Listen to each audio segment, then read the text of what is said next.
Alright, so chapter 1 is going to be all about HTML and CSS. Now, if you have some knowledge of HTML and CSS, or at least know what it is and what it's used for, then that's great. If you have no clue how HTML works or what it is, then it's not going to be impossible for you to learn it through this series. It's actually really easy to learn, so just stick with it and try to follow along, and I'm sure you'll do fine. Alright, so what is HTML? It stands for Hypertext Markup Language, and it's really important to explain the difference between a markup language and a programming language. A markup language is used for the physical markup or the presentation of a website. HTML is not used for logic or programming or if statements, loops, nothing like that. An example of a programming language would be JavaScript, which is a client-side programming language, PHP, Ruby on Rails, or Ruby in general, are all programming languages. HTML, XML, XHTML are all markup languages. And these markup languages work with sets of tags, which are very easy to understand. And here we have a set of tags. We have an opening H1 tag and a closing H1 tag. And what this is a heading tag. In HTML we have H1 all the way through H6. H1 being the biggest, the largest format, and the H6 being the smallest. So if we put in between here, this is a heading, it's going to display in our browser with the H1 formatting, which is the largest font, the largest heading font. And each browser has its own set of default values for how big an H1 tag is. But you can use CSS to change it to however you want. You can have an H1 tag be the same size as a paragraph tag if you wanted to. So that's all dynamic. You can change that. Whoops. So tags usually have an opening and closing tag, much like the H1 here. But then we have tags that don't need to be fully closed. We don't need to have a second instance of the tag name or the element name. And the image tag is a good example. You can see the image tag just has the opening bracket or less than sign, and then the image text of the tag, and then we have this slash, and then the closing greater than sign. So that's acceptable, and there's a few others, line breaks, horizontal rules, there's a few others, and we'll go over that. We'll go over what the difference is when it comes to that. So, and this format is mostly used in XHTML, which is just a more strict version of HTML. And we'll go over that as well. So here's a little bit of history, kind of boring, but it's good to know. HTML 2.0 was published in November of 1995. And that was as the IETF RFC 1866. I'm not exactly sure what that is, but it wasn't recommended from the W3C until 1997 when HTML 3.2 was published. And then in December 1997, HTML 4.0 was published, and then in 1999 HTML 4.01 was published. And in the 2000s we had some other markup language released, like XHTML, which is basically a more strict version of HTML, XML, which is different in that it's made to work with data and not so much browser presentation.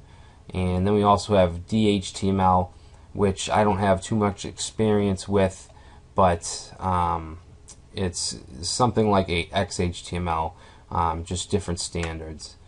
HTML5 was a candidate recommendation of the W3C in December of 2012, so this is very recent. HTML5 is fairly new, and it is becoming more popular as all the browsers are now they now support HTML5, because there was a couple of years where different browsers only did certain functions that HTML5 offers. But nowadays, in 2013, using HTML5 is absolutely fine. Now here's the document structure of a very simple, I guess the most simple HTML document that you can create. So, like I said, we have the tag structure. We always need the opening HTML tag, and then we have the opening head tag. And in the head section, this is the closing head tag. In this section is where we put our page title. This is where we can put our site keywords, links to CSS and JavaScript files. This is stuff that won't show on the browser. It won't show in the browser window. The page title will show up at the top of a browser in the little box area, or on a tab. If you open a tab and you visit the website, the title will be in that tab. The body, however, is where all the content for the website is placed. And you can see in my body tags, all I have is an H1 heading, and then I have a paragraph. So that's all that's going to display on the web page. Alright, so here's some examples of some common tags. Like I said, we have the headings tag H1 through H6. Paragraph is just formatting a paragraph. An image, we can insert an image.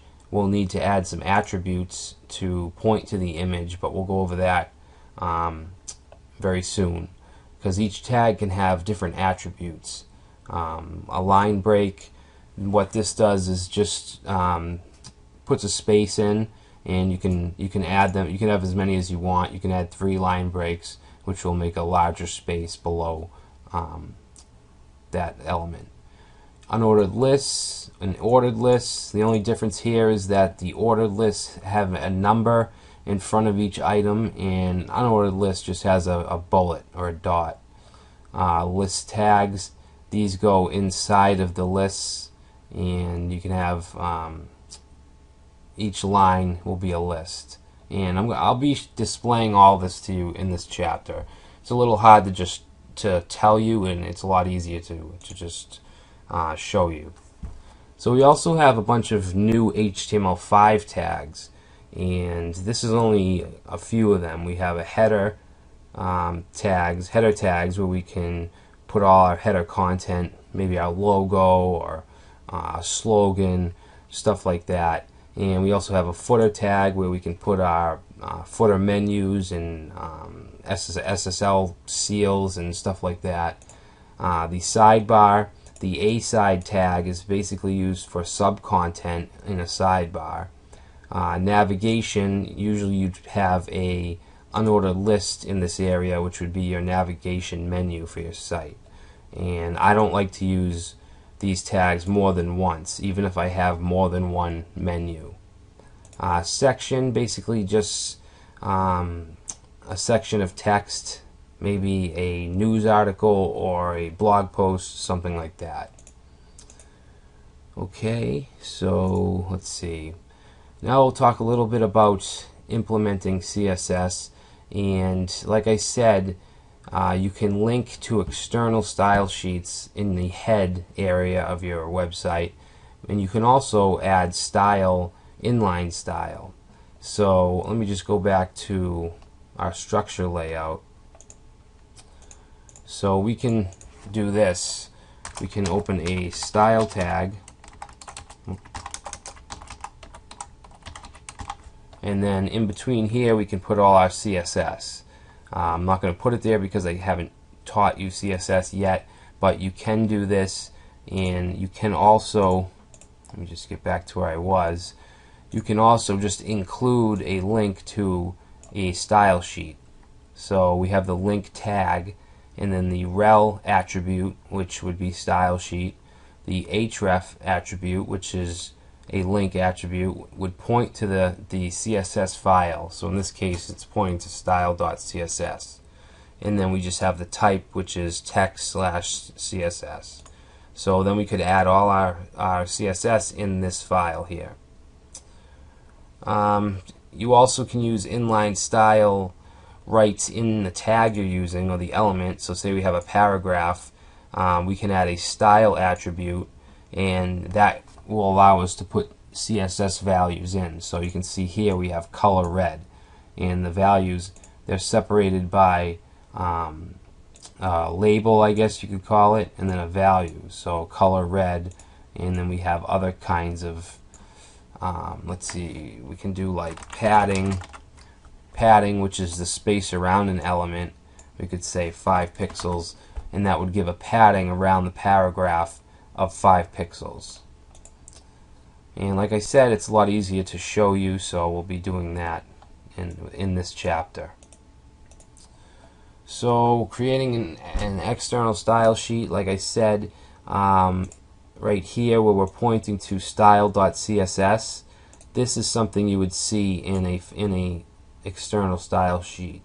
So we have the body element, and we can display that, we can add styling to that, and the body surrounds everything. So whatever you put in the body tag, whatever styles, is going to apply to basically the entire area of the website. So the font we can set to Arial, so that will make everything in the body, it'll make all the fonts Arial.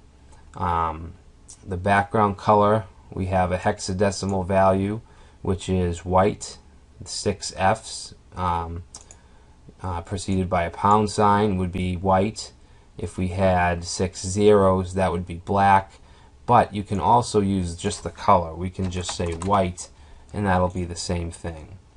Font size, we're setting the font size to 14 pixels for the entire site. And we don't have to style default elements like a body or a paragraph. We can actually add a class or an ID to an element. So we have a paragraph tag here, an opening paragraph tag, and we have an attribute called class, and this we're equaling to my class. So this paragraph has a class of my class. Now we can style that just like we did here with the body by calling the class. So P, which is the paragraph, dot my class, and we have a background attribute of light gray. So this hexadecimal value is light gray. Okay, so what'll happen here is this paragraph, whatever we have in here, is going to have a background of this color because it's the class. Now we can also use IDs. So we could say paragraph ID equals my ID. And then if we want to style that, we need to do, instead of a dot, which represents a class, we need to have a hashtag or a pound sign. And then we would put my ID. So this would do the same thing. This would change this paragraph's background to light gray. So I know it can be a little hard to wrap your head around, but once you get it, it's extremely easy. So CSS3 gives us a bunch of new features. We're not going to go through too many of these in the lessons or in the code that we create, but I'll just go through some of the important popular features.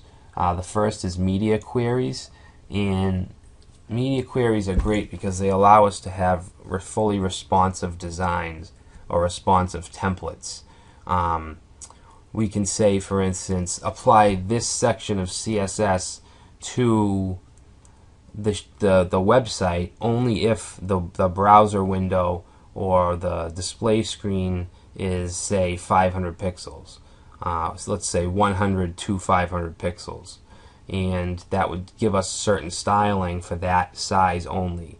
And that makes it really easy to develop sites for mobile phones as well. You can have the same site but have it displayed differently on a phone, on a smartphone, than on a desktop computer. So that's what Media Queries does, and we'll get a little into that later on.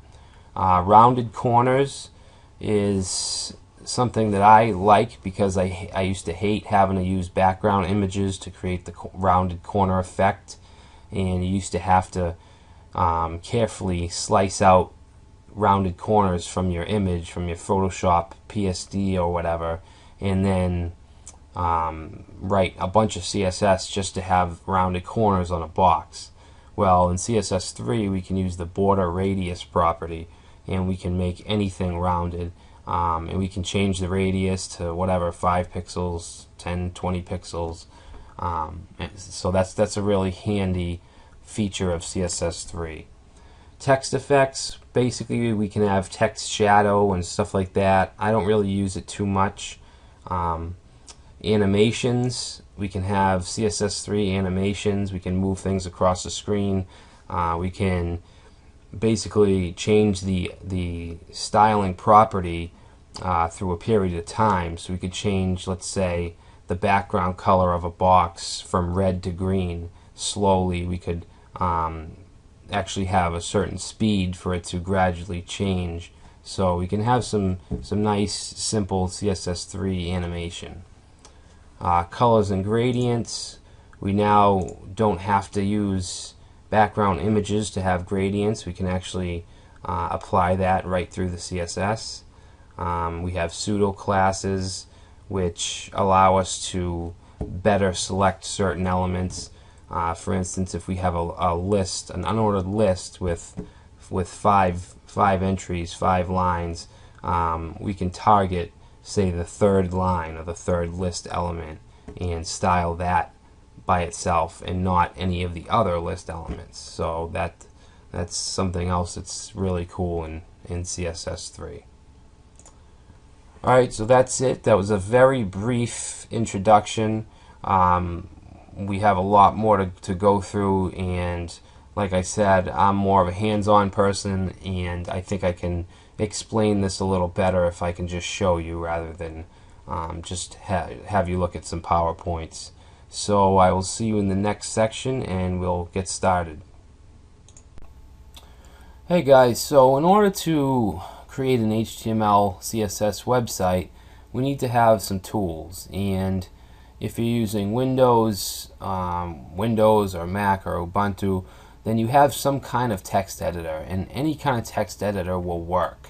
Not a word processor. Microsoft Word is not something, or Abby Word or anything like that that has a lot of formatting, is not sufficient to create web pages. You can, however, use just Notepad. So what I have here is just a fresh installation of Windows 7 Ultimate, and we can just search for Notepad. Oh, it's not typing. And we can use this to create our HTML pages. I'm going to create a folder on my desktop, and I'm going to call it Chapter 1, Section 2. Okay. Now, in that folder, I want to create an HTML file. So I want to go to New Text Document, and we want to call this index.html. Whoop. So we can open this with a browser, and right now all we have installed is Internet Explorer, which I despise. So I'm actually going to show you how to just install Chrome, which is a great browser for developers. So if we just search for Google Chrome, download Chrome. I want to make it my default browser.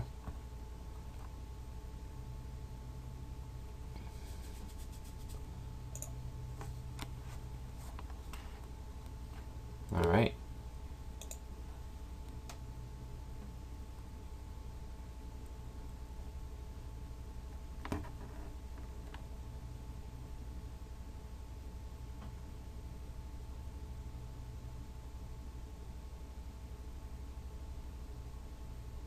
Okay, so Chrome is installing.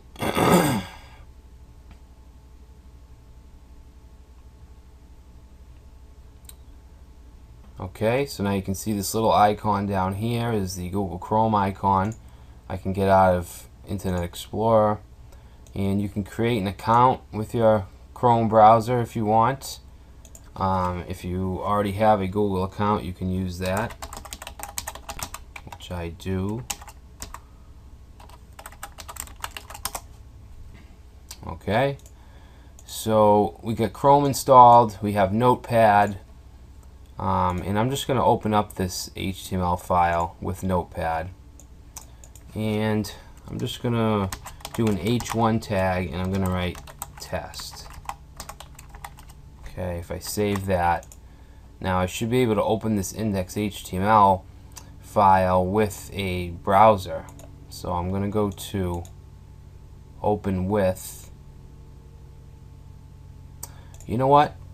I'm not sure if they added the text, the .txt on the bottom of this. I mean at the end of it. So let's just try to open it with a browser for now. Chrome, okay.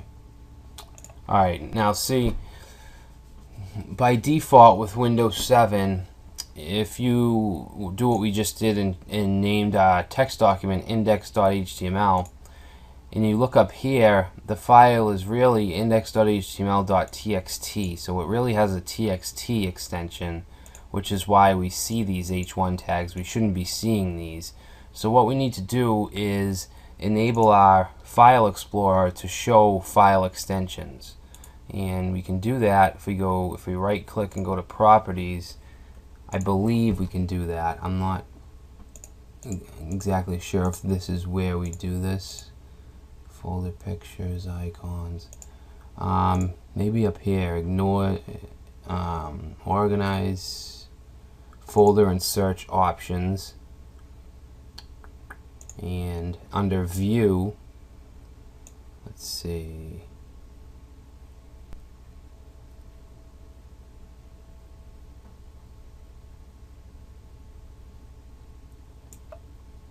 I know it's here somewhere. Show drive letters. Here we go. Hide extensions for known file types. We want to uncheck that. And that should be it. So let's click apply and OK, and now you can see that it has the txt extension, so we want to remove that. Now you can see that even the icon has changed to the Google icon. So let's click on that, and now you can see we have our test heading. And you can see the browser has formatted it to be this. I'm not exactly sure what the font size is, but it's pretty big. So we can actually view the source if we click on. If we press Control U, you can see the source of the HTML page, which has our H1 tags. So that's how you see the actual HTML. You can also go to, I believe it's Tools, and then View Source. We're already there, so yeah. So if we go to Tools and then View Source, it does the same thing. Alright, so we're all set to start creating HTML files, but there's one more thing I want to do. I don't like the standard Notepad text editor because there's basically absolutely no options. There's no coding hints or help or coloring. So what I suggest you use is something called Notepad++, and it's free. I'll put the link in with the program files, and we're going to download the current version.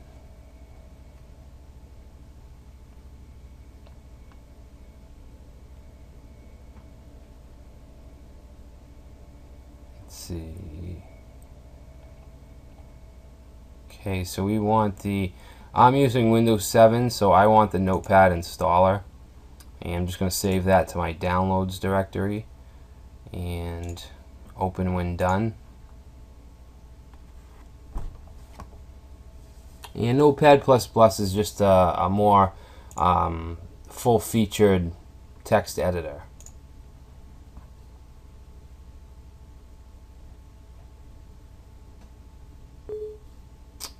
Okay, so let's install this real quick.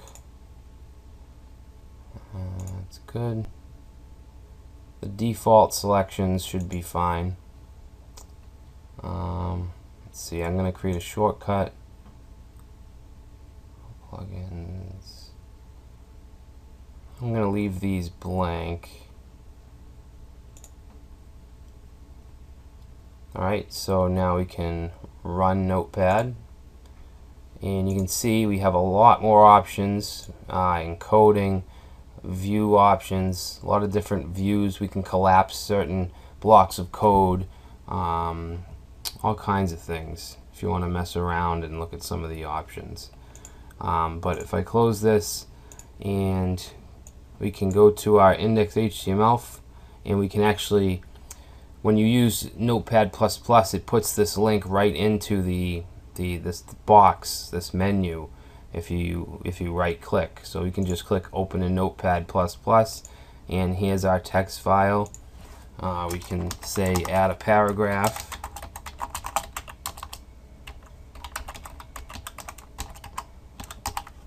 Now I can just save that and go back to my index.html file and reload, and now we have a paragraph.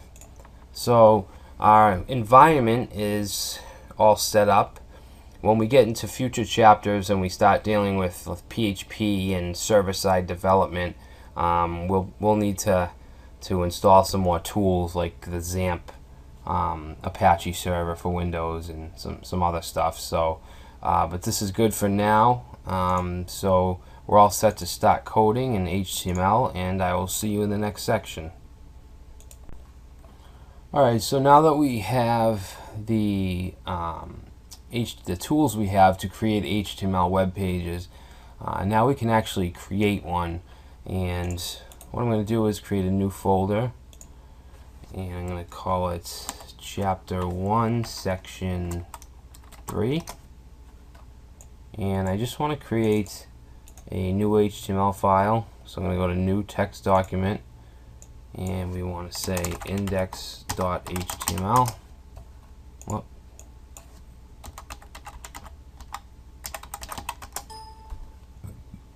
So it's asking if we want to change the file extension to HTML, and we do. So just click yes. And if we open this up now, we have absolutely nothing. So I want to add some structure to this. We went over this a little bit in the PowerPoint tutorial. I'm going to open with Notepad++, and we're going to start. Now, before we add our opening HTML tag, we need to create a doc type. And a doc type is just something the browser looks at to tell which markup language and which version you're using. There's XHTML, there's HTML, DHTML, and there's all just different kinds. In this series, we're going to mostly just be using HTML5, which is just a doc type. So I'll show you. We got doc type, and then we want to have a space and then HTML. Now I can show you the difference if we go to, let's just search for XHTML doc type.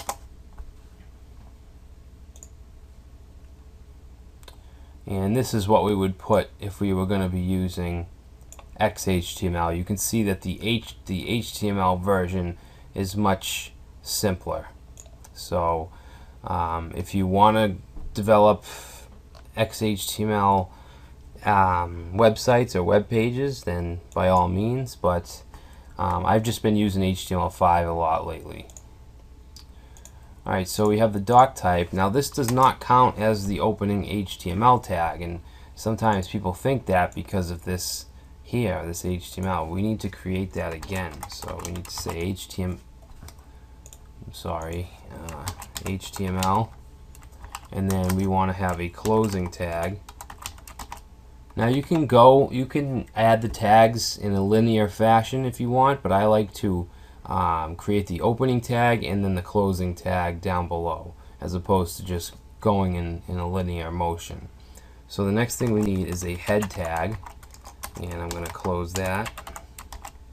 And then we need a body tag, and close that up. Now remember, in the head, the content in the head area isn't displayed inside of the browser. There's only a couple things that we would need here, and the main thing is the title. So we want to open up a title tag and close the title tag. And in between that, we can have our title. So we'll say my first HTML page. Not firsty, first HTML page. Now we can add some stuff to the body, and let me just save this and show you. You can see right here, by default, this tab says index.html, which is just the name of the file. But if we reload this, you can see it's changed to my first HTML page. So now let's add some content in the body. The first thing I want to do, we'll just create an h1 tag, and we'll say welcome everyone, and then we can put in a paragraph, and we'll just say this is my very first HTML page. Close the paragraph. Okay, so next I want to show you the different headings. So I'm going to copy this, and we'll say this is a heading, and copy all the, I'm going to create all the headings. So that's 1, 2, 3, 4, 5, 6. So we can change these. This can be header 2, 3,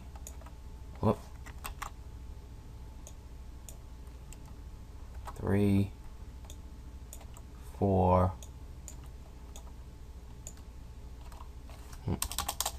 5, 6.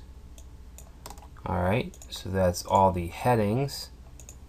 If I save that and we reload, we'll be able to see that we have our H1, we have our paragraph, and then we have our H1 through H6. You can see the sizing is different, and some browsers will change it just a little bit. So that's why a lot of the times, we'll get into this later, but a lot of the times I use a reset CSS file that will make everything we'll make all the headings into one size, and then as we develop the site, we can add extra CSS styling to change the size of the headings, as opposed to letting the browser do it. Alright, so the next thing I'm going to put here is a line break. Now a line break doesn't need an opening and closing tag, so we can just do BR like that, and that's just a space. So next I'll show you a link. So a link is used with the A tag, and we need the element called href, which will allow us to put the destination that we want our link to point to. In this case, I'm just going to say page.html. Okay, and just want to close that, and we can say this is a link to a page on our server.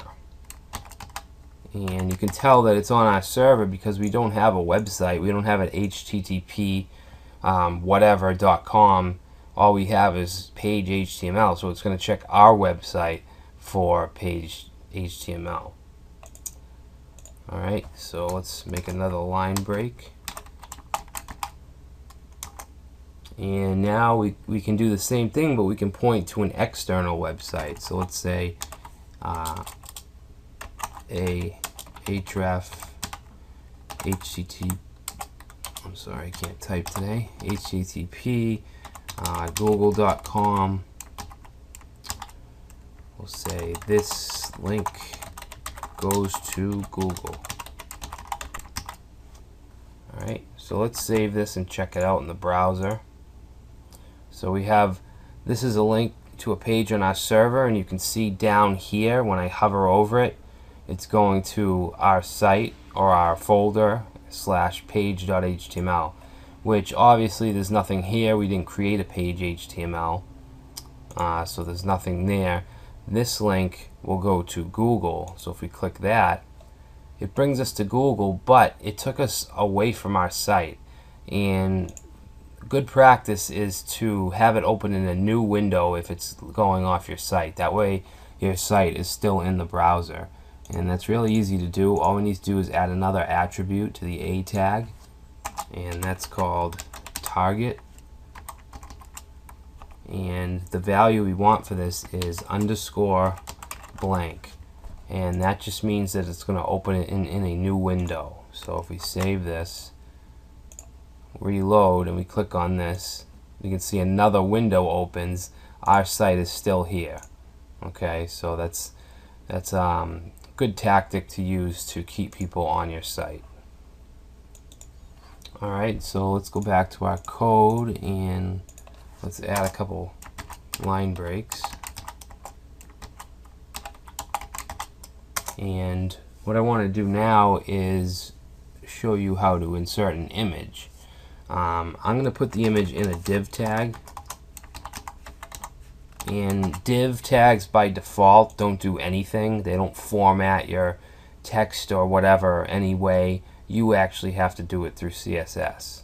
So in the div tag, I'm going to create an image tag. Alright, so I told you we don't need to end it. We can just do this. Now we do need an attribute. We need a couple attributes. The first one is the source attribute, which is src. And that is going to be equal to the location of the image. Before we do that though, I'm going to show you another attribute which is called alt, and that stands for alternative. And what this is this will be the text that'll display if for some reason the browser doesn't find your image. Alright, so in this one we'll just say sample image, and let's save that and go and reload. And you can see all we have here is some text that says sample image, and that's because the browser can't find the image because we didn't put anything in the source. So what I'm going to do now is go back to our folder, and I'm going to add an image to it. Let me just drag this over here. So let's just look at this. So basically I just have this sample image of it looks like a ball with a colorful background. Or a pinwheel or something, but we're going to use this image. And if you see this, the name of it is simpleimage.jpg, and you can see that it's right in the same folder. In the next section we'll create an images folder and we'll put it in there, and then we'll have to point to that. But in this case it's right in the same folder, so all we have to do is type the name of the image, which is simpleimage.jpg. Save that, and now if we reload, now we see the image. So that's it for creating our markup. In the next section I want to take this same page and I want to add some styling to it through CSS. So I'll see you in the next section. Alright, so we created a very simple HTML page. If we go to our folder and we visit the page in the browser, we can see we just have some headings, paragraph, links, and an image. What I want to do now is add some styling, because up until this point we have no styling whatsoever. And I'm going to create a new folder called C1S4, and I'm actually going to copy both of these and paste them in that folder.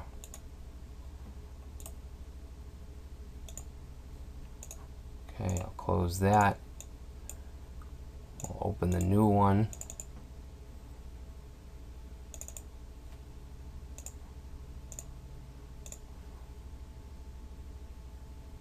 Okay. Alright, so I want to show you a couple different things. I'm going to open up the index HTML with Notepad++, and there's a couple different ways we can add styling. The first way I'm going to show you is not recommended. It's known as bad practice now. It was used back in the 90s or maybe the early 2000s, and that was inline styling using HTML. And let me show you an example of that. For the body, let's say we want to change the background color to the body. What we could do is we could give it an attribute called BG color. And this is an attribute. This isn't a CSS style. So we can say red. Alright, so if we save that and reload, we do have a red background, but this is inline. We don't want this. We want to keep our markup clear and just for presentation, not for styling. That's what CSS is for. And what we could do is we could do some CSS styling and have that inline as well. And we do that with the style attribute. So we can say style, and we can say background color. We'll say blue. Reload, and now the color's blue. So this is better than what we just did because we are using CSS. But again, this is inline and it just doesn't look very clean. So another thing I'm going to show you is how we can just add the style itself into our head area. So we can create a style tag and close that tag off. And we can take this background color blue, copy that or cut it and get rid of the style attribute, leaving our body tag untouched and nice and clean. And we can add that right here, but we actually need to specify what we want to add this color to, or background color to, and it's the body. So we can say body and paste that right in there. And I'll change the color just so you can see. We'll say green. Okay, so let's reload, and now the background's green. So this is better than the way that I just showed you in the body tag. Now this still isn't the very best way to do this. The recommended way to do this is to just include a style sheet and then put the styles in there. And the way we do that is we use the link tag with the rel attribute that's equal to style sheet, and we want href, which is going to equal, it's going to equal our style sheet. So I'll say style.css, and then finally we want a type attribute that goes to text/CSS, and then we can just close that off with a forward slash and a greater than sign. Alright, so let's actually just get this here. We don't want the tags, the style tags. We just want that. Get rid of the style tags. And doesn't that look a whole lot cleaner just having this one inclusion of the style sheet? So if we save that and we reload, it's going to go back to white because we have no styling yet. We don't even have the sheet. Now we want it to be called style.css. Now we could put it here. Actually, I will put it here for now. We want a new document called style.css, and we can open that with Notepad++, and we can paste in our body code, our body styling, and let's change it back to red. Okay, so if we save that,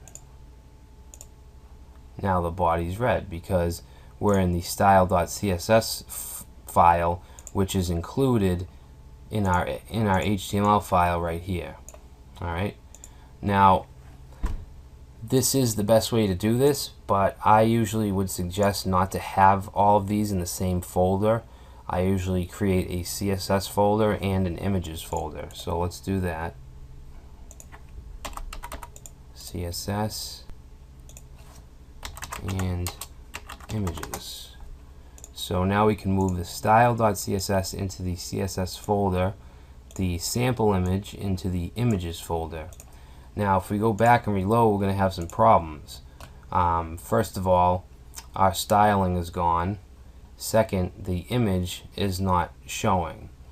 And the reason for that is that we moved the files. So if we need to go back to our index page, okay, so we'll go back to our index page. Now here it's saying to point to style.css in the same directory, but we moved it, so we want to say CSS folder, whoops, and then a /. Now it says that it's in the folder CSS. Same thing down here. Instead of just having src equals sample image, we want to put images because that's where it is now. So if you save that and reload, and we have everything back. And I'm just gonna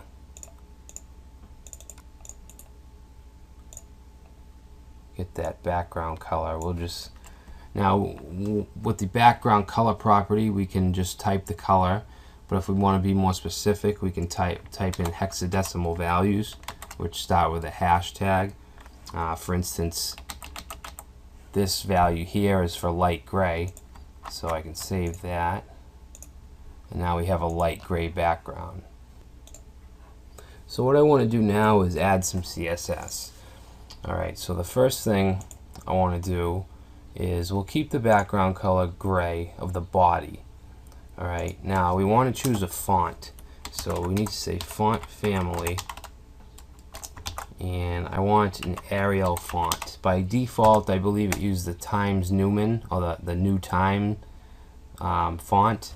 But if we save this, we should see when we reload, our font's changed to Arial, and this is the body, so it's pertaining to every single thing in this body, in between the body tags.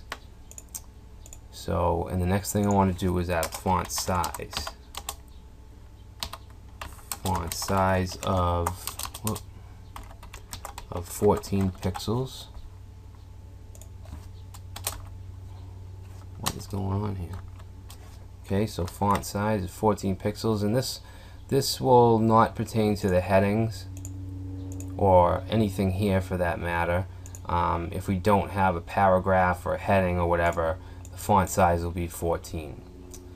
Alright, so the next thing I want to do is show you, I could take, let's say, the H1 tag. Sorry, I keep clicking out of the virtual machine. We can do H1, and we can change the color to red. If we save that, you can see both of our H1 tags are now red. Now, what if we don't want this? What if we only want this tag, this H1 to be red? Then we have to use either an ID or a class. And in this case, we should use a class. So if we go to our welcome everyone H1, we're going to say H1 class. We're going to add the class attribute equals, and we'll say red. Or actually, we'll say red class. So if we do that, reload, nothing changes. What we need to do is go to our style sheet, and we don't want all the H1s red. We just want the ones that have red class. So we need to do H1 dot red class, and then this will only pertain to H1 tags that have the red class. So if I reload, now this is back to black, and the main heading is red. Now I'd like to add a container, or sometimes called a wrap, and that's just basically the outer edge of the website. This particular page is just sitting on the left hand side of the browser. what I want to do is put it in the middle and give it a width. So to do that, we need to add a div, and the div is going to go after the body but before everything else, and this is going to be an ID. Now the difference between an ID and a class varies for some people, but what it is supposed to be is a class you can use more than once, or you should be able to use more than once. Like this class here, this red class, I should be able to use this on any H1 tag, so I'll have multiple red classes. An ID will pertain to only one element, so this is going to be the container element, and I'm not going to use the ID of container anywhere else. It's just going to be for this div tag, and that's going to end down here because it's going to actually wrap around everything. So I'm going to save that, and there'll be no difference yet because we haven't styled the container div. I'm going to do that now, and since it's an ID, we need to use a hashtag container. Alright, so the first thing I want to do is give it a width, and I'm going to give it a width of 460 pixels, which is quite small, quite thin for a website. Most sites are around 960, but we don't have much content, so I'm going to make it a little skinnier.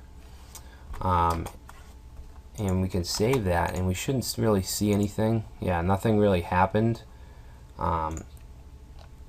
If we use our web developer tools in Chrome, you can press F12, and if we click on the elements area, we can actually click this magnifying glass and inspect each of these. If we'll inspect this here, you can see it's H1 with the class of red class, and then we can actually see the CSS on this side.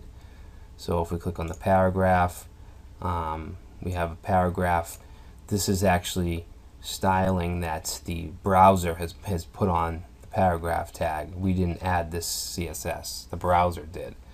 If we click on container, you can see we have a width of 460, and if we hover over it, the blue area is the container. Alright, so it's that wide. Now what I'd like to do is I want the container to be moved into the middle of the page like a normal website. So how we do that is we use margin. I'm going to say margin auto, and what that's going to do is make every margin, top, left, right, bottom, all the same, so that the container is in the middle. So if we reload, you can see now the container div is in the middle, and you can see it reaches from the side to side, the right to the left of the blue area. That's the container. And we can, in order to see the edges of the container without having to do this, we can add a border.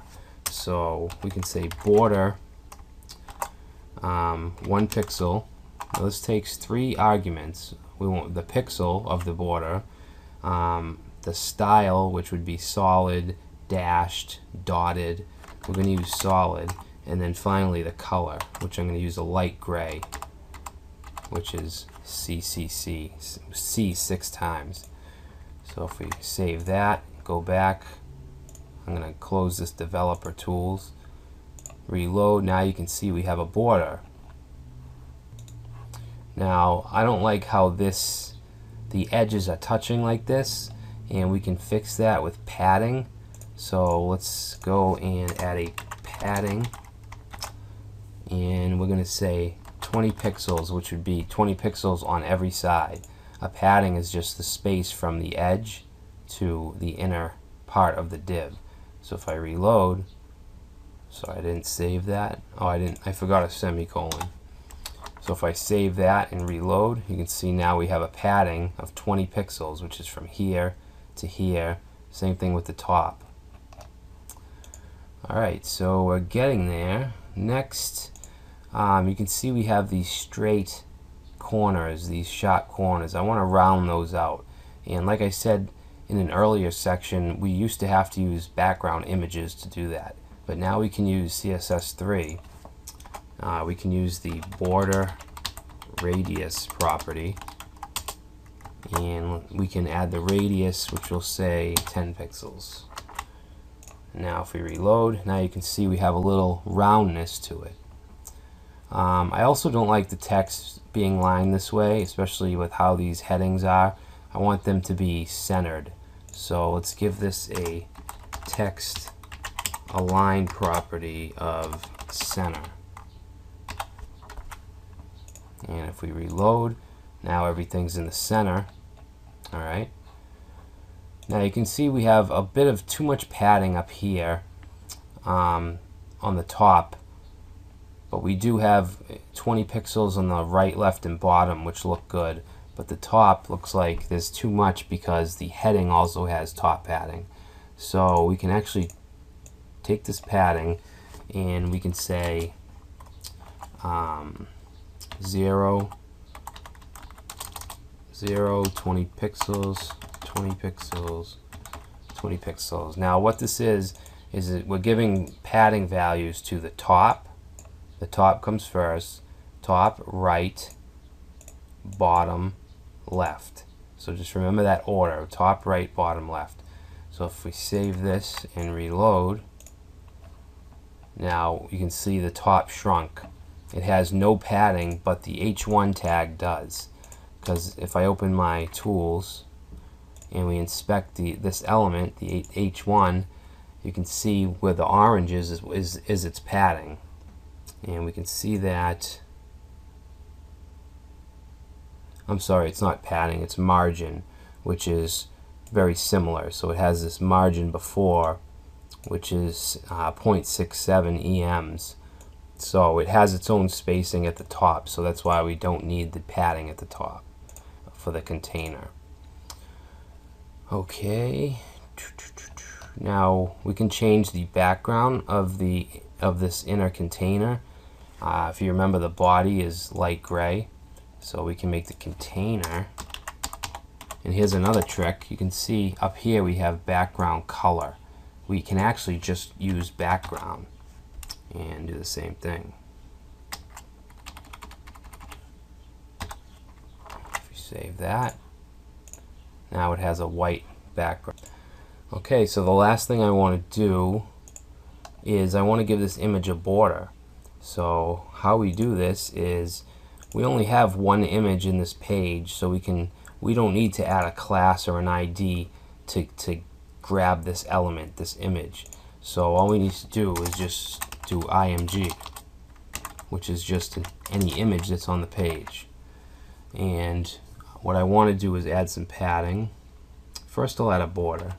So we say border, we'll give it a dark gray border, which will be 1 pixel, which will be solid. Save that, and if you look closely at the image, you can see now it has a border. Now I want to add just a little padding to bring the image away from the border. So let's do that. We'll say padding 4 pixels. And remember, if you only have one value for padding, that means it pertains to every side. So if we reload, now you can see we have this nice border and some padding. So it's starting to look good. Obviously this isn't a won't be a working web page that will be of any use. It's just for example. So that's basically it for applying simple CSS. We'll be getting into, let's see, what will we be doing next? Next we'll be getting into tables, HTML tables and lists. Alright guys, so we created an HTML page and we implemented some CSS in an external style sheet. We dealt with different tags and different attributes and styling. So what I want to go through in this section is tables and lists. So I'm going to actually use the shell of this template of this page to build our tables and lists. So I'm going to create a new folder. which will be chapter 1, section 5. Yeah, 2, 3, 4, 5. And what I'm going to do is just copy what we have from the last section and let's see, get rid of that. I'm going to open this with Notepad++, and I'm also going to open the CSS file. And if we open up this HTML page, and I want to go in and I want to get rid of a lot of this stuff. We want the container because we want this area with the border and such, but we can get rid of all these headings, the links, and the image. So we should just have, in between the body tags, we should just have the container div. So if we save that, now you can see we have the div, we just have nothing in it. And we can even give it a minimum height. So actually, let me get rid of this H1, get rid of this image styling, and for the container we can say min height. We could give it a hard-coded height as well, but it won't grow as you add content. If we do a min height, it will grow as we add content to it. So I'll say 400 pixels, and now it's 400 pixels, but it will extend if our content extends. So I'm going to go to my HTML, and I want to pull up a page. The W3C website, or W3 Schools, is just an awesome website to learn pretty much everything. And this here will give you some examples of HTML tables. It's basically, tables are basically like how an Excel spreadsheet works. We have table headings, and then we have columns and rows. Alright, and here's the syntax. We have a table tag, opening tag. This particular one has a border attribute of 1, which is just a border of 1 pixel.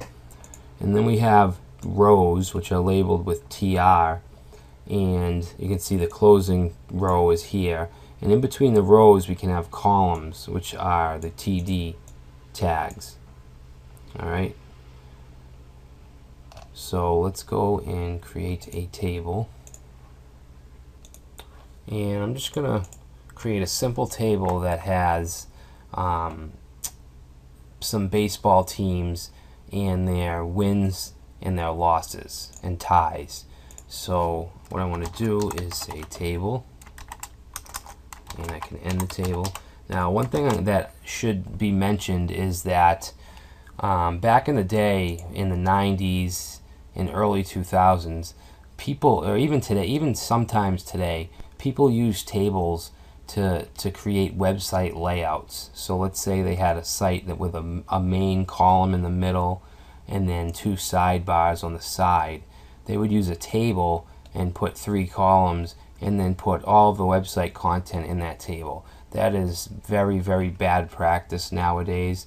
Now you want to use CSS, you want to use div tags to create columns and rows. Tables are still great sometimes if you have tabular data that belongs in a table, such as a scoreboard like we're going to do here. So I just wanted to get that out there because it's just very important for new developers to understand. So the first thing we want to do is we want to create a row of headings. So we do that with tr, which is table row, and then we're going to do th for table heading. And the first heading we want is baseball team. And we're going to have a few columns. We're going to have game wins,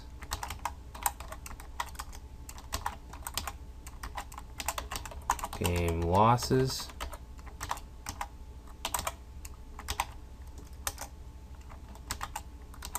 and game ties. Okay, so we have a row with 4 heading columns. TH is for headings, and the next thing we're going to do is create some data. And we do the same thing. We have table rows. Instead of TH though, we want to use TD because these are just standard columns, not headings. So the first thing we want is a baseball team. We'll say Boston Red Sox, and that will be TD. And next we want the wins of the Red Sox, so we'll say TD. We'll say 30 wins. And losses, TD. Red Sox are awesome, so they have no losses. If you don't know, I'm from Boston, so I'm going to give them some good stats. And we have no ties. Undefeated. So we can copy this. Actually, we can look at this. We save it. You can see we have our headings, which are in bold, and then we have the stats for the Red Sox. So now we can create another one. Let's actually create 4 teams. Let's say New York Yankees have 0 wins and 30 losses. So we'll give them 29 losses and a tie. Okay, so let's see, who else we got? Let's say Chicago Cubs have 15 wins, 13 losses, and 2 ties.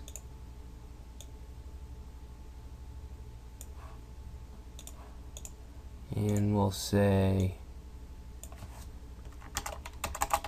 New York Mets can have 15 wins, 15 losses. Alright, so if we go look at our table, you can see we have a nice table with tabular data, not website format, because that's not what tables are for. And let's just put a heading. We'll say H1 baseball stats.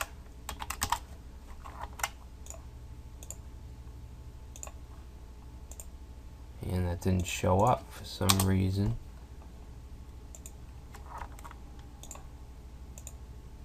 Alright. Now we can give the table a border as well, like the one I showed you on the W3 Schools site. Say border equals 1. And that looks really ugly, but you can have a border like that if you want. You can also style tables with CSS. So let's actually do some of that. So we want to style let's style the rows. So if we go to our CSS file, I'm sorry, I didn't even show you guys that I gave the headings and the columns a width of 100 and I aligned the text to the center. So if I didn't do that, this is what it would look like. Okay, they're still aligned to the center, but there's no width, there's no padding. So if we do that, it just makes it a little better. So if we want, we can put a border, let's say TR, and we'll say border bottom 1 pixels, light gray, and dashed. I'm sorry, we got to do that to the columns, TD. Okay, so you see we have a nice little border. We can add some padding. We'll give it 3 pixels padding up and down and 0 left and right. Okay, so that looks a little better. Now that's it for tables. That's the gist of it. We can also make some lists, HTML unordered lists. So let's do that. Go back to the index HTML, and after table I want to do a couple line breaks, and we'll put another heading. We'll say league stats H1. And now we're going to do an unordered, actually we're going to do an ordered list, which will give us the numbers. So we want to do an OL tag, and in between there we want list tags. So we'll say Boston Red Sox,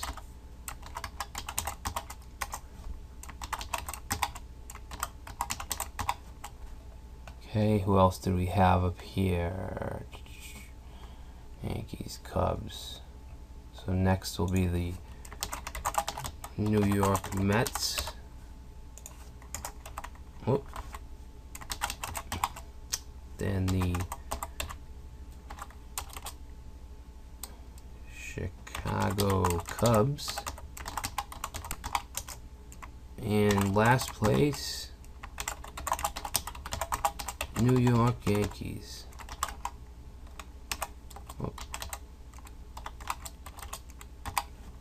Alright, oops, spelled Yankees wrong. Okay, so if we go and look at that, we have league stats, and we have the 1 through 4 on the side. So unordered lists work the same way. Let's put some break tags here, and we'll do an unordered list, which is UL. And we still have the LI tags.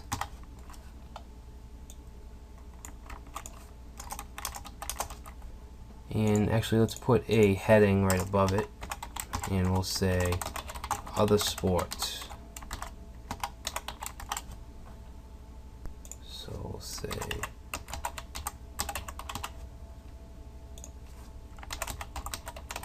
hockey, football, and soccer. Whoop. Alright, save those, and if we reload here, you can see the only difference here is that we have bullets instead of numbers. Now, we have the entire container lined up text align center. So if we don't want it formatted like this, we can change this. If we go to our CSS and we want our LI tags, we want to say text align left. That looks better. Alright, so that's it for tables and lists. You can see we have a nice little statistic page here. Next we will be getting into, let me just check real quick. Next we'll be getting into HTML forms. Form elements. We'll look at some of the new HTML5 elements. So thanks for watching, and I'll see you in the next section. Alright, so next we have HTML forms, and when you build an HTML form, it really doesn't do anything until you add some logic to it using PHP, JavaScript, Ruby, some kind of programming language that can process a form or process post variables. So right now, all we're really going to do is build the actual HTML form. Later on in the series, when we get into the PHP and other stuff, we'll talk about processing them. Alright, so I'm going to create a new folder for this section called Chapter 1, Section 6. And I'm actually going to copy the files from the last, just because I like to use that template.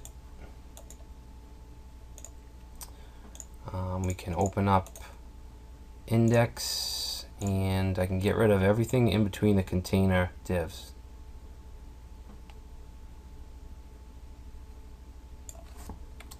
And this will give us a clean slate. For the style, we can keep this. We can get rid of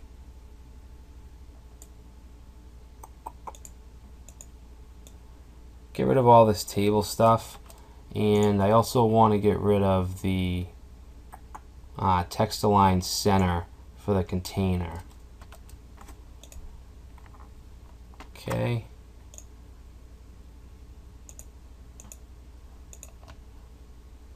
Wait, where'd that go?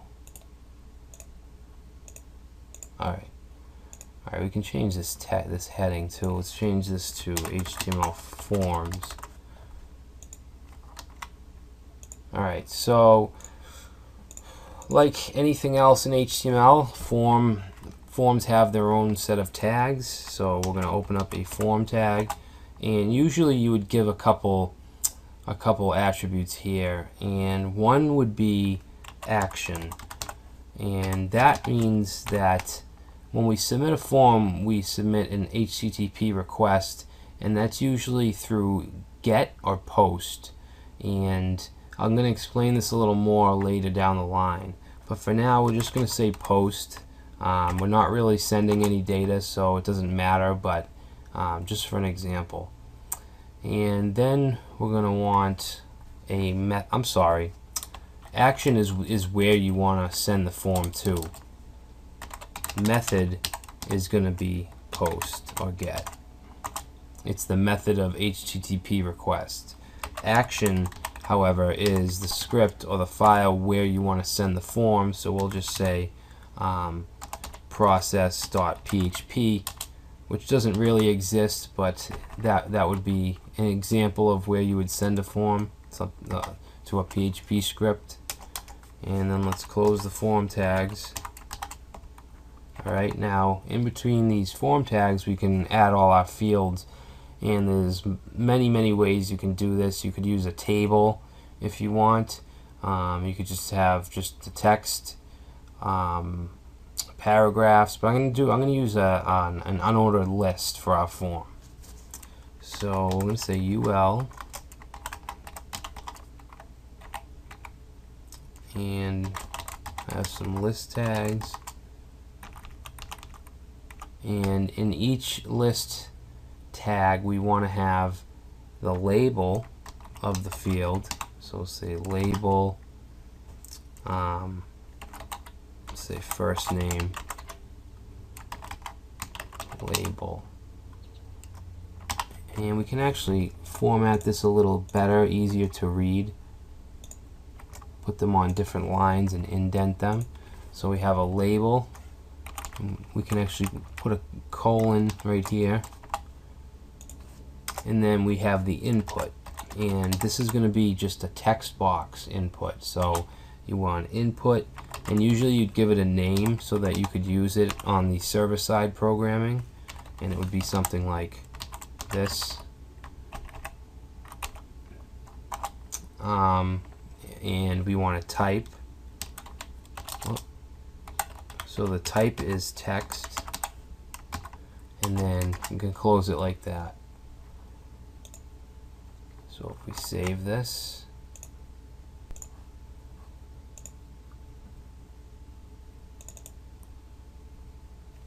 we now have a label and an input in our form.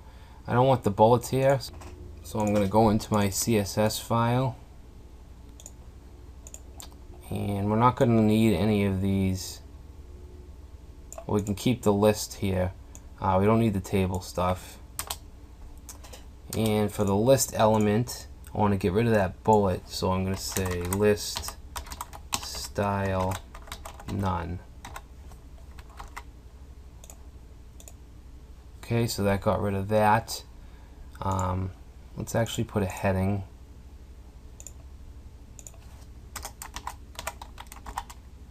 We'll call this registration form.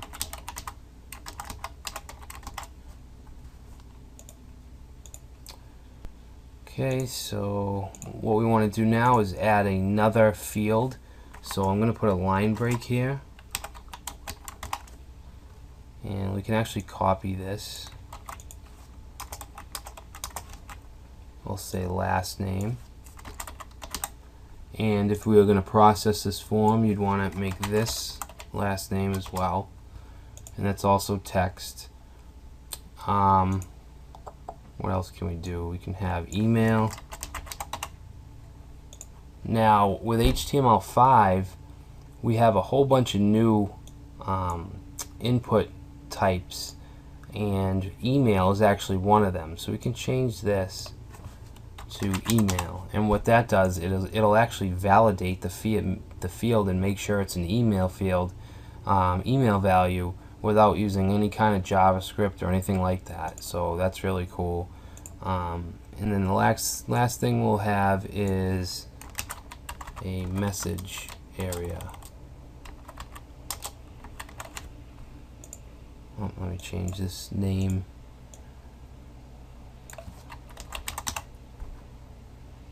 And for message, we're going to use a text area. So that's not an input tag. Text area has its own tag, and you want to give that a name.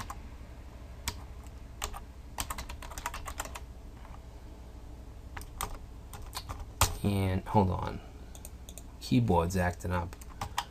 And we can actually have a ending text area tag. Okay, so if we save this, okay, the form looks a little demented, but we'll fix that. We also need a submit button. So here we'll add input type equals submit, and the value will be what's written on the button. So we'll say register.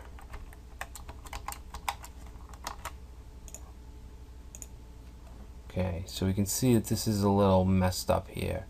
What I'm going to do is add some styling to the labels.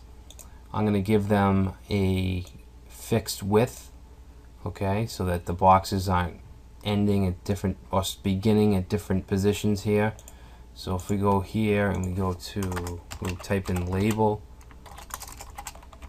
and what we want to do is say display inline block, and we want to give it a width, we'll say, of 150 pixels. Okay, now I'm going to get rid of this text align center. It's just making things look a little ugly. There we go, much better. So we'll give a little space above the register button.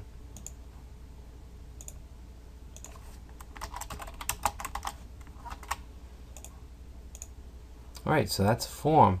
Now if we submit it, it's not going to do anything. It's going to process.php, but we obviously don't have that file, and even if we did, we're not on a web server, so it's not going to work. PHP needs a web server to run.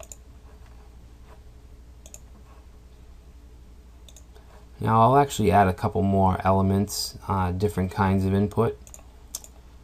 Let's see, we can add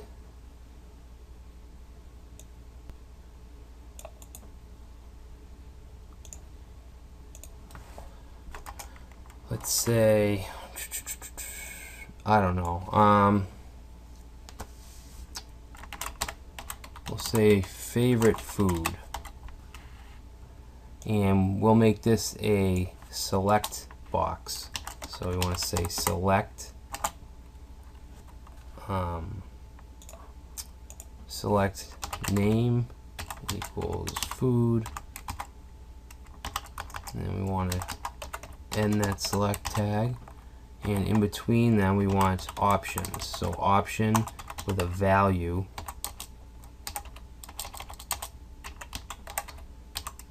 value can be pizza, and then we need to close the option, and this value equals pizza, this isn't going to display to the user. We need to put something here to display, which will just have pizza. If I copy these, we can change the value to I don't know, hamburgers.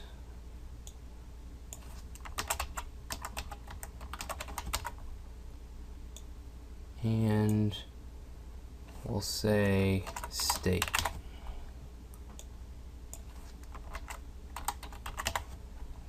Okay, so we get the select, open tag, options, which you can have as many as you want, and then the closing select tag. You can see now we have this drop down with our values. Okay, so next thing I'll show you is, let's see, we'll do a some radio buttons. So to do that, we do input type equals radio,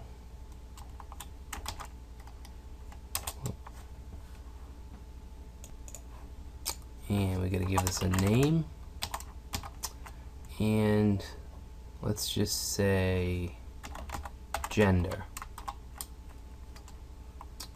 and value will equal male. Now that, once again, that value is not going to display in the browser, so we have to write what we want to display here. Okay, so that's one radio button. I'm going to do a, actually we don't want a line break, we want them next to each other. So we can use NBSP semicolon, which is just a space, and then we'll do the same thing. Grab this and we'll put female.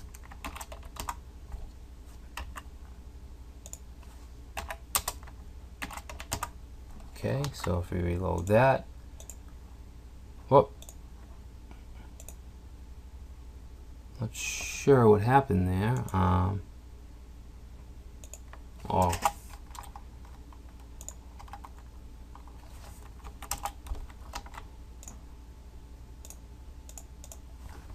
male, female. Oh, I forgot the quote here for radio.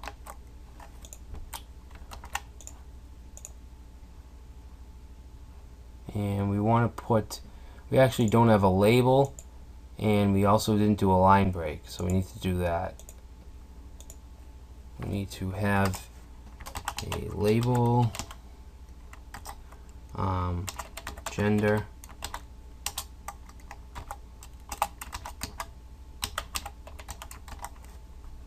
and then we want a line break here. Alright, so we have a different kind of inputs: text, email, select, radio buttons, text area. So that's pretty much it. It's a very simple form, and later on in this series we'll be going into actually processing forms. So that's it for this section. I'll see you in the next.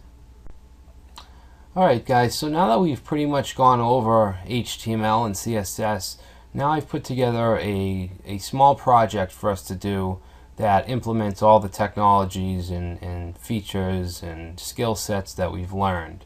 And I'm going to show you that now. What it is just a small resume type profile page, and you can see it's got a nice clean look to it. It's got a texture background. We have the main area with the name and the contact info. Got a couple different areas: profile, skills, which we have an unordered list with some content. Technical area, we have a table with some different kinds of technologies that we have experience in. And our experience, basically our employment, we have Facebook, Microsoft, Google, and then just a a little blurb of what we've done at those companies. And then we have the education area, and then we have this little copyright and footer. Very simple. I didn't want to do anything too big because if we were to build a big HTML site, it'd be very repetitive. So I tried to keep it simple and clean. So let's get started. And the first thing I'm going to do is create a new folder called Chapter 1, Section 7, which is the last section of this chapter. And I'm going to create my files from scratch. So I'm going to create a new folder called CSS, a new folder called Images, and I'm going to create a text document which will be index.html. Yes. Now, one thing I don't want to do is type out all the HTML because it would just take too long. So what I'm going to do is open up my final project files, and I'm just going to grab certain parts of it and I'll explain as we go. So I'm going to grab the doc type along with the head, and we know that the doc type, this is an HTML5 doc type. We have a title of Web Designer Resume, and we're including not just style.css, but we're including a reset.css file. And the reset file that I'm using is the Eric Myers reset file, and you can you can Google that. There's a couple different ones, but I prefer his.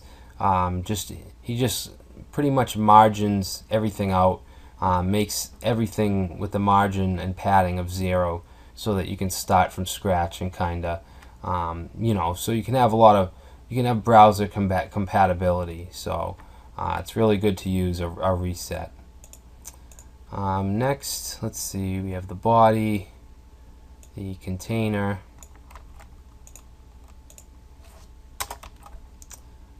And we have the header, so div ID header, and I'm going to go down to the, and you can see what I've done here is I've added comments on the end divs so that we know where we're at, because sometimes it can get really confusing when you don't know where your div ends.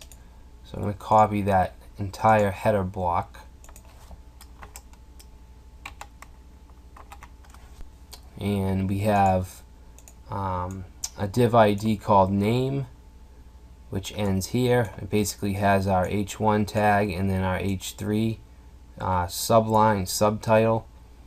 And then we have the ID, the contact ID, which is my email and phone number. Okay, so let's go back, and now this here, this div class clear, this is something that I use all the time. And what it does is when you float something to the right or the left, and then you have underneath you have an element that you don't want floated, it's gonna float, and it's gonna just ruin the flow of the document. So you need to clear it, and a lot of people will just do div style equals clear block. I'm sorry, I don't know what that was about. Alright, so, and then div, but rather than type that out, I just put a CSS style in my style sheet that says clear block instead of doing this. Alright, so I'll show you that when we get to the CSS. But that's what that does, it just clears any floats. And in this instance, the name is floated to the left and the contact's floated to the right. So then I just want to clear it out. That's all that does. Okay, so I'll grab this profile area,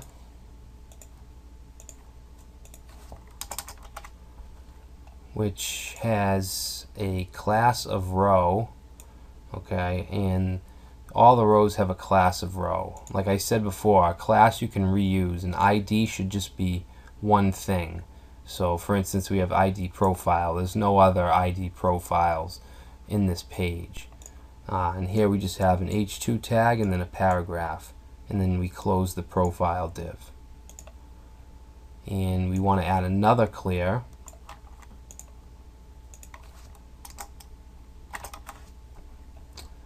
Okay, and then we have these skills, so I'm going to copy the skills block.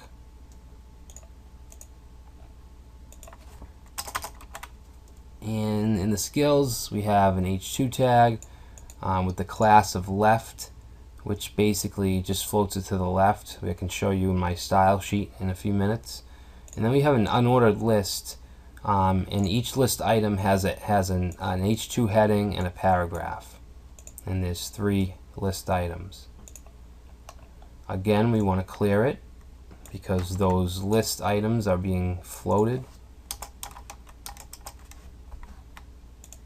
Okay, and next we have the technical area, which is a table.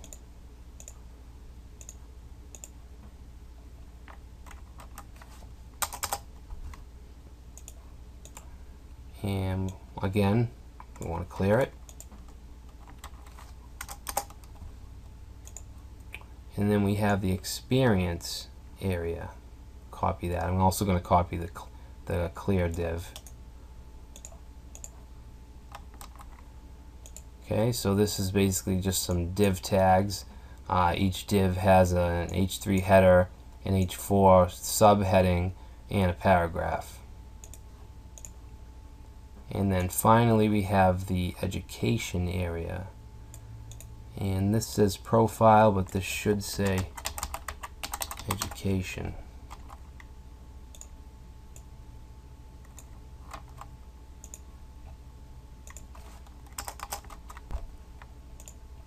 Okay, the container ends.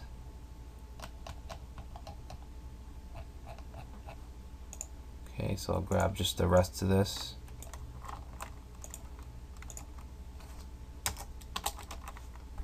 Alright, and then we just have this footer div with whatever copyright you want to use here. And feel free to use this code and use this as you want. If you want to use it for your resume, then so be it. Alright, so I'm going to save that, and if we go to our file, this is what it looks like. So this is the finished product, and this is what ours looked like. This is all the HTML is done. This is the same thing, just without CSS. So you can see how powerful CSS is. So let's go back.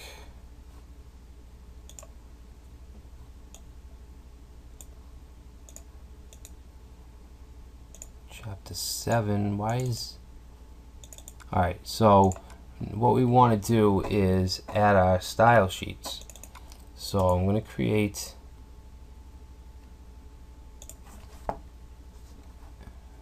a reset.css and a style.css. Okay, and we have one image that we want, so let me grab that image. And it's basically just a texture that's going to repeat in the background.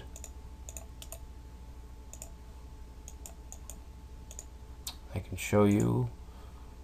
You can see the background here has this texture. That's not one big texture image. It's just a little image that repeats left to right and up and down. So it covers the entire background body. So what I first want to do is open up our reset. Whoop. I want to open it with Notepad++, and I'm also going to open the final reset. And like I said, this is Eric Meyer's reset. I can't remember if I made any tweaks to it, but basically it takes everything, HTML, body, all divs, all spans, all the headings, everything, and gives it a margin and padding and border of 0. And it changes the font size to 14. So by default now, if we use this reset sheet, all our H1 to H6 tags are going to have a font size of 14 pixels. Okay, and we also have a line height of 1.3 EMs for the body. Line height is just the space between text, the vertical space between the text. And we also gave our unordered lists and ordered lists a list style of none, so they'll have no bullets or numbers. We'll have to add that if we want to. Block quote has no quotes. Same thing here, block quote before and after. And our tables are set to border collapse. So that's it. It's a very short file, but it does a lot of good. So I'm actually going to copy all that and put it into our file. And that's it for that file. We don't have to touch it again. So if we go back to our page, you can see now everything is reset. And if you're wondering why we do this because certain browsers will add different formatting to different elements. If we do this, no matter what browser we open right now is going to have this, okay? And we can just start from scratch basically. So we'll have to specify if we want our headings to be a different font size. Alright, so we got to turn this into this using only CSS. So I'm going to open up my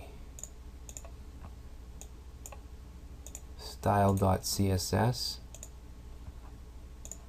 and I'm going to open the final style.css. And I'll just go through and explain the code as I'm going along. Okay, the first thing I want to do is the body tag. Alright, so the body goes, it basically is the whole entire page, everything around the text, everything. And what we did is we're going to apply a background image. So we could do background image and then just have the image name, but I like to just do background and then URL and then open parentheses. You want to put the link or the location to the image, and then you want to put if you want to repeat it or not. Since we just have repeat, that means it's going to repeat all the way to the right and all the way to the bottom. We could do repeat X, which would only have it repeat horizontally, or we could do repeat Y, which would have it repeat vertically. But we want both. Font family is going to be Georgia, and it's going to be font size of 15 pixels. So if we save this, we should see the background change. Okay, so now you can see the texture we have. And just to show you what I was just talking about, let me just do a repeat. Actually, let's do no repeat just to see the image.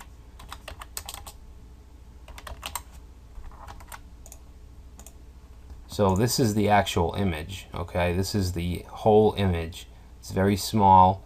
Now, if we want to say, if we want this image to repeat horizontally, we want to put an X. You can see now it's repeating horizontally. If we want it to repeat vertically, we can put a Y. Now it repeats vertically. What we want is to cover the entire page, so we just want repeat, and now it covers the entire page. Alright, what else do we got here? We have our strong and our clear class. So by default, the font weight of, if you put something in between strong tags in this particular template, it's not going to change. So we have to actually add that in the CSS file. And then here we have our clear class, which we've gone over, which I showed you here, which basically just clears the floats. Alright, so let's grab H1, H1 and H3. Okay, so this style will apply to all H1s and all H3s. We have 48 pixels, which is very large. Text transform, what this does, it'll take the H1 text and put it all to uppercase, and then we just have 3 pixels letter spacing. Same with here. We have the H3 is going to be an italic style font, and it's going to be 21 pixels. Okay, next we have the container, which is the whole wraparound of this part here, the entire box that everything is in. And if we look at the style sheet, it's 930 pixels. It has a margin, a top margin of 50 pixels, which you can see here. The left and right margins are auto, which means it'll put it dead set in the middle, and the bottom margin is 10 pixels. Padding, top and bottom, is 20 pixels right here, and left to right is 30 pixels. Border top is dark gray and is 6 pixels thick, so that's this big thick border right here on the top. Border bottom, we have a 3 pixel border, so it's a little thinner. And let's see, the background is a kind of a dark gray. So that's it for the container. Now we can copy the header styles. And feel free to pause this if you're going to type all this out. The header is this area here with the name and the contact info. We have a border on the bottom, and the border is dotted. Overflow hidden, that just means that the background is going to reach down as far as the content. It's not going to have the content break out of the div. Okay, header name is going to float left. Header contact is going to float right. So this is the name div, and this is the contact div over here. Alright, let's see. We have our row class, which is used multiple times. It just gives us a padding of 30 pixels on the top and the bottom. So that would be here and here. So each one of these rows has the row class tied to it. So if we look at our, you can see right here, where is it? Right here, this area has an ID of skills but a class of row. Okay, same thing with this profile ID, has a class of row. Okay, so we have an h2.left class, which I imagine is just an h2 that floats to the left. Yep, it has a font style of italic. So the h2 left is these here, profile, skills, technical. Okay, profile. Let's just get the rest of this. Okay, so under the h2 left, we have the profile paragraph, which floats to the right and is 700 pixels. That's this here, this paragraph. Okay, skills, unordered list. The list items float to the left. That is these here. Each one of these is a list item. They're 180 pixels wide. Top right padding of 40 pixels. So from here to here, here to here is 40 pixels. Technical table floats to the right and is 700 pixels wide. That's this whole area. Let's see. We have a border bottom for the table columns. This solid border right here. Experience. Let's see. Float right, 700 pixels. So basically everything on this side floats to the right and is 700 pixels wide. Okay, education, 700 pixels.